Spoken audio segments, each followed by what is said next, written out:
อุปกรณ์ค่ะ More washes. Try it again.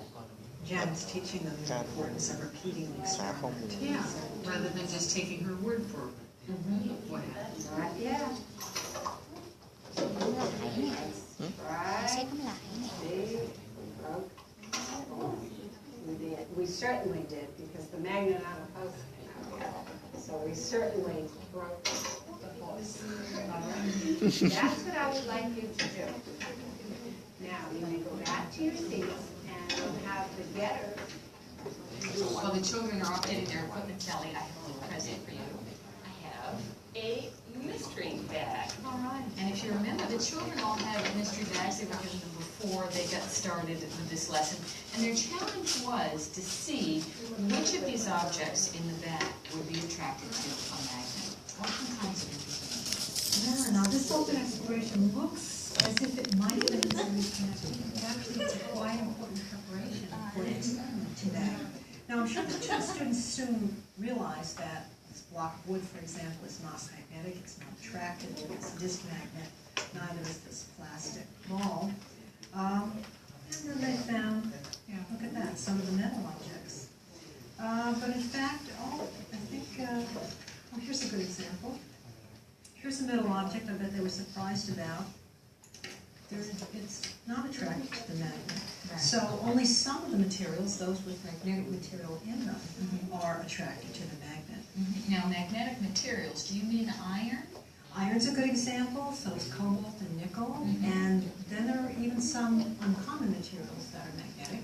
Now, Katie, you may have noticed that the children are using a balance that's a little bit different from the one that we used in the first workshop.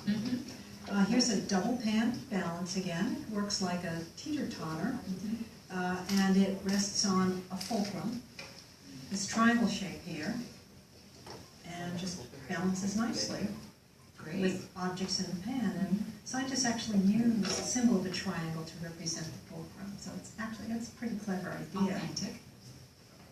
Now let's take a closer look at the forces that are involved here. We'll use vectors to represent the forces.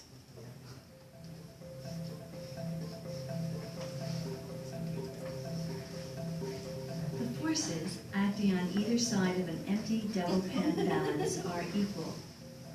We can represent these forces with vectors of equal length. The balance is level. We add the magnet on a post and then place a second attracting magnet into the cup above. We represent the force of the weight of the magnet in the cup with a vector and represent the force between the two magnets with a second vector. When the vectors are summed, we can represent the total force with a single vector.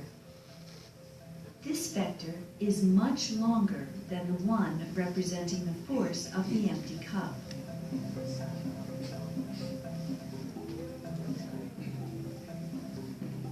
When the vector representing the weight of the washers is greater than the net force on the left side of the balance, the magnets break apart.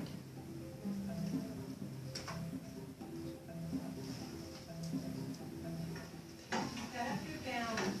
Just as change to a completely opposite tray. I would like you to count the number of washers that takes to break the force. And you may get right out of your seat so you can work together.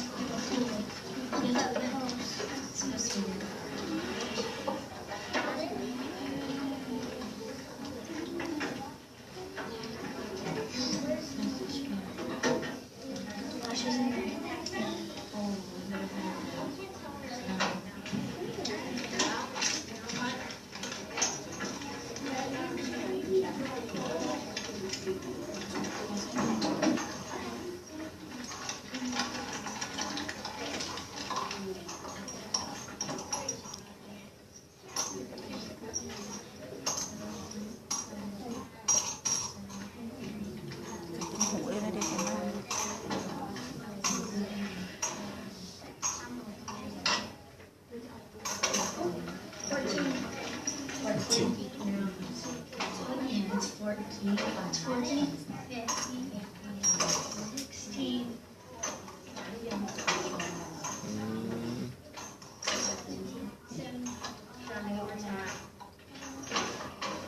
Now, don't put anything in.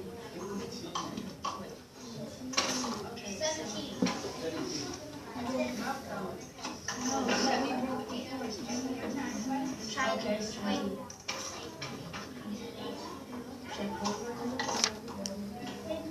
It's 18. No, it's not. It's 18. Now, in a perfect world, Sally, not that we live in one, but in a perfect world, every group would find 18 washers needed to break the force, right? But you're gonna find each group is conducting the experiment a little bit differently, and I think they're gonna actually try to explore why that is. Okay.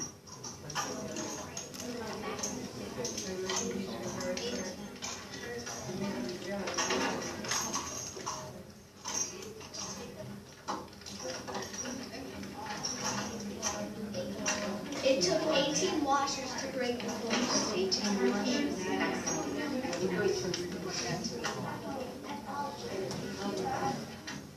Let's use a spring scale to measure the force of attraction between two magnets. Remember, we measure force in newtons.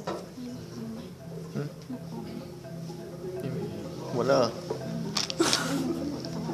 If we pull apart two magnets, we can feel the force of attraction. But how can we measure the force we feel?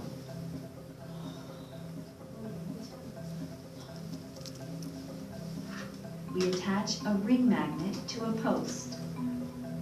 We mount the apparatus vertically to make it easier to measure the force needed to separate the two magnets.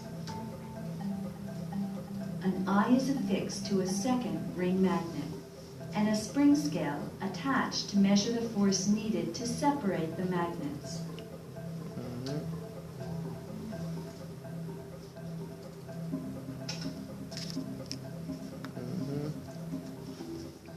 Good. As we slowly pull on the spring scale, the spring stretches, and we see the force increasing until we overcome the force of attraction.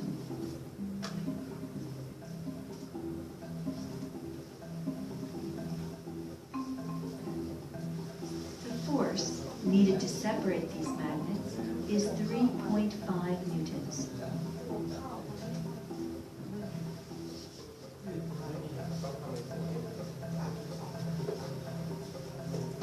Here is the balance that the students are using to make their measurements. We add the attracting magnet to the empty cup. We represent both the weight of the magnet and its attracting force with a vector, and the weight of the empty cup with a smaller vector. Washers are added to the cup to provide a force to overcome the attraction of the two magnets. We are dropping the washers into the cup, as did the students. The weight of 15 washers dropped into the cup breaks the force. Can we add more washers?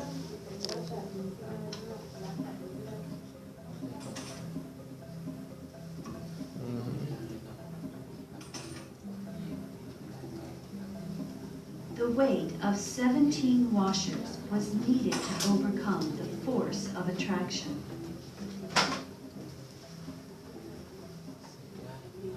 So this is really force against force. The magnetic force of attraction on this side and the gravitational force on the other.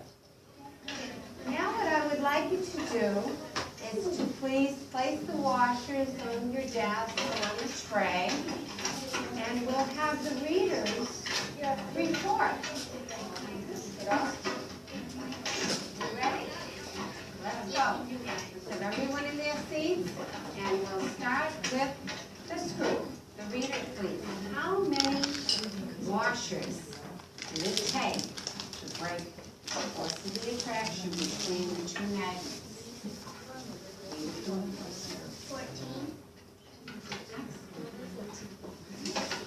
Kelsey, Brian, how many washers did it take to break the force of attraction between the magnets? 20? Whoa, so one group got 14 and one got 20? And Kelly, to your group, how many washers did it take to break the force of attraction? It took 18. 18 Interesting. And Alana, It took 18 washers in our group to break the force as well. thank you. And Clifton, in your group, 19. 19. How do we explain this? We have different numbers here. How would we explain to someone walking in, how would we explain why? We're all using the same equipment. Right? We all have the balances. Why do we have I think this is one of the best parts of this, is for conversation with Because the washers about why could there's a difference. have more or less force or weight in them. Good possibility. Excellent. Ben? The magnets can be stronger than the others. That's a thought. Eric? Some people might have put the washer, they might have dropped them in, or they could have put them in. Oh, so our techniques may have been different. Excellent. Kelsey? Some magnets could be newer than the others. Lauren? Some magnets might have a stronger force than others. Caitlin? They must be heavier than others. The washers? Yeah. Interesting, so students have the idea that weight is a force. One of the magnets might have less iron in it.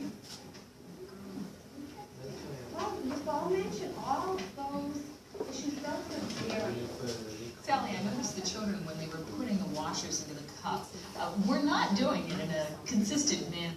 All right, that's where we're gonna stop.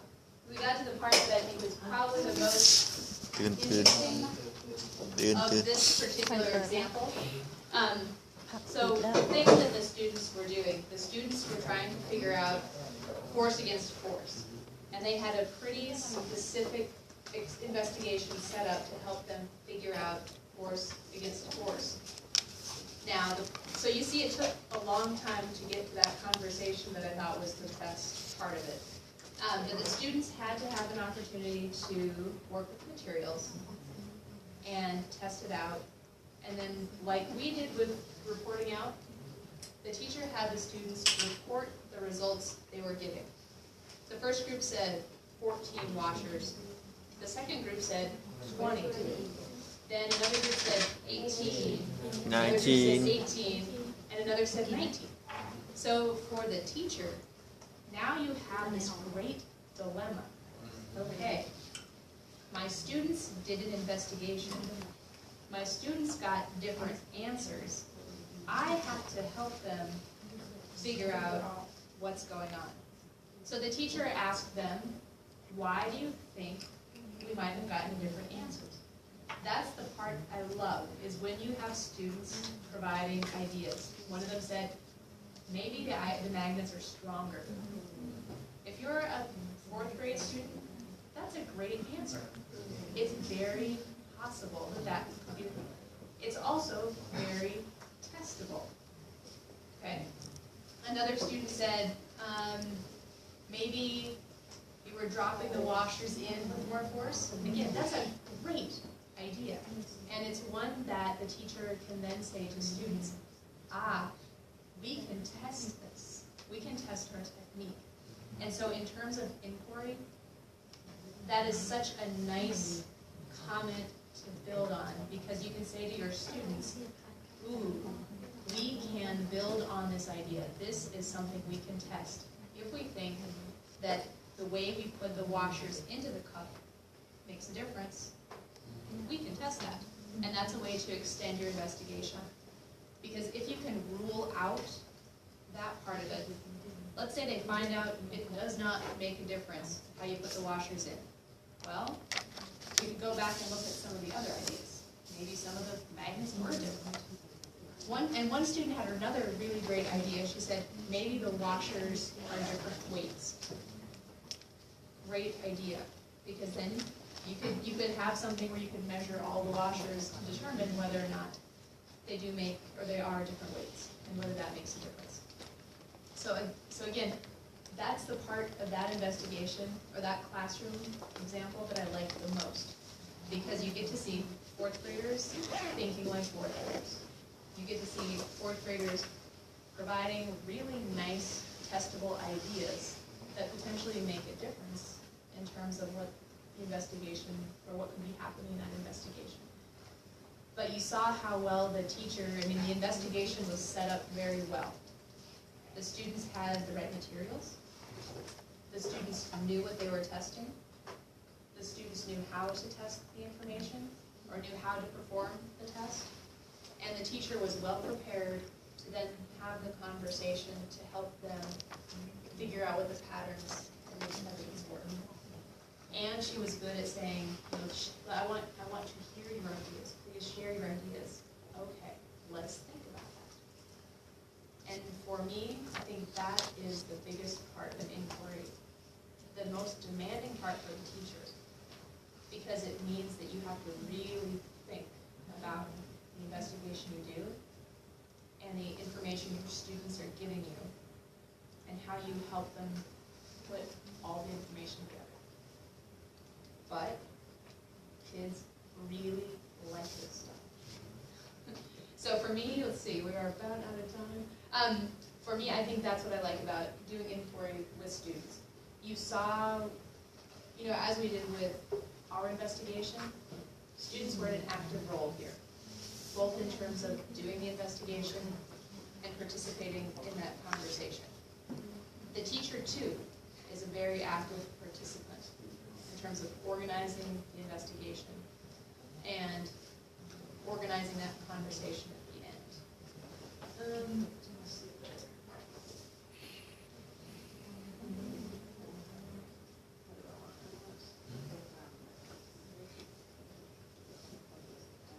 Let's see. We already did that. If you're interested in any videos like that, there's a website called learner.org. And they have a number of videos.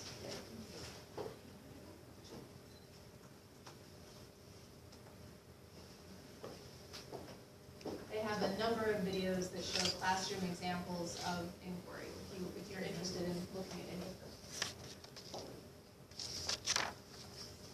And we talked about what the teachers and what the students did. Okay, I ran out of time, but if you're interested at all, I can give you more information about this.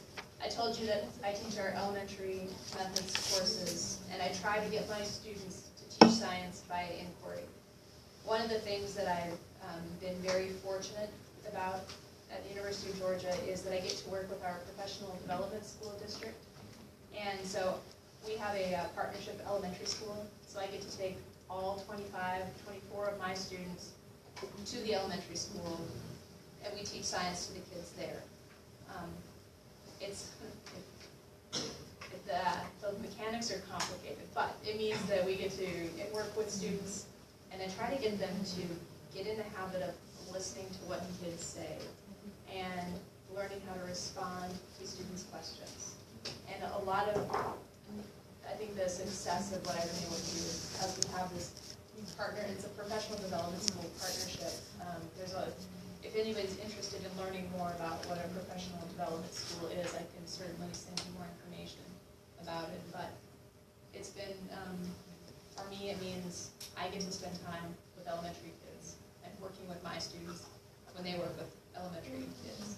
And it's so much fun. I think working with young children, it's so rewarding. It is just so, they ask great questions. They're smart. They're inquisitive. They keep you guessing every minute of the day. But they're a surprise. Every minute of the day is a surprise. But I like working with young kids just because they ask questions that are interesting. You don't know what they're going to say at any given moment. And I like watching my college students work with elementary kids because I get to watch them learn how to be teachers and answer questions. And they're always surprised at what students say about science. And I love hearing that when they say, I had no idea. My students would say that. So it's very rewarding. And I believe we have a few minutes if there are questions. But we have just a few minutes. Absolutely. I will write it on the board right here.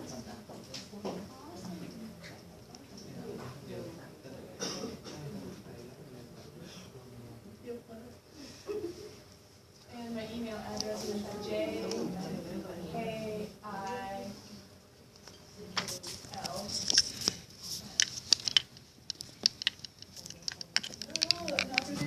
You know that's an EDU, right? Yes, feel free to email if you have questions. Yeah, it looks like there's a little bit of sun left outside to go enjoy a nice Georgia evening. But yeah, thank you. Thank you so much. I've really enjoyed spending time with you. Yeah. Another question is one something to share with you. I did my dissertation about the preschool science teacher. Oh, did you? And I had a question and asked them at what age they think students are ready to learn through inquiry. What'd they say? And 78% of them think like primary school, not elementary school. Okay. 78% of those preschool teachers, they don't think that elementary school students can do inquiry. Interesting. That kind of get me scared. Do they say why they think that? It maybe it's because of the perception of what inquiry is. It seems to be like a hard word for students. And หมด หนูไม่ได้เอาการ์ดไปที่ใช้ไม่ได้มานะ they mostly think inquiry วาง is ไว้บน about โต๊ะ doing ตอนนี้มีการ์ดใบเดียวคือของพี่หมด and ใช่ไหมคะ most of the experiment we have in Thailand is about is เพราะเมื่อ like คืนมันไม่ได้คืน that have many steps that you have to follow something like that. อันอยู่บนโต๊ะน่ะคืออันที่4 Interesting. That is very interesting. Huh. Very cool. Okay. Well, I believe we are done. Savvy, is there anything else we need to หยิ do? บมาจากบนโต๊ะหรือเปล่า Okay. แล้วอันเมื่อคืนก็ไม่รู้เอาไว้ไหนใช่ไหมอันเมื่อคืน Okay. Thank you much. I hope you all have a safe trip back to Thailand. We are so glad that you all were here today. And best of luck. And again, if you have questions, feel free to send me an email. Thank you. Thank you so much. Thank you. Have a good evening.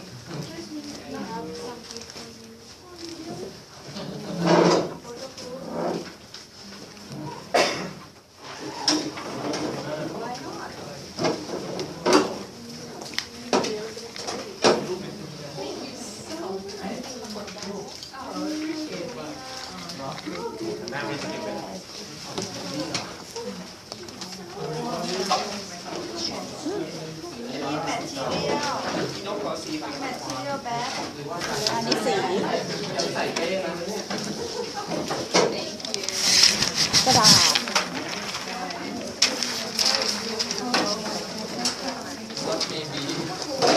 ยังไงล่ะมันไอ้นี่ไปแล้วนะมันเอียงไปแล้วนะ